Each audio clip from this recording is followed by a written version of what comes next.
Di fronte a me c'è TCL per Doctor e oggi vorrei mostrarti come puoi aggiungere foto ai messaggi di testo. Inizia aprendo l'app dei messaggi e selezionando o creando una chat.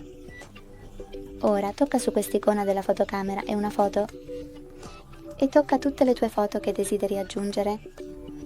Se non riesci a trovarle qui, seleziona Galleria, clicca su di esse qui e scegli, aggiungi nell'angolo in alto a destra. Se ancora non riesci a trovarle, seleziona Galleria, tocca su Cartelle e cerca le tue foto, scegliendo una di quelle app, cliccando, nell'angolo in alto a sinistra per selezionare una di quelle fonti, oppure selezionando le immagini e cliccando su quella scelta.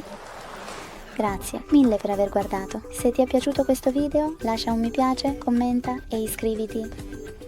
Ciao!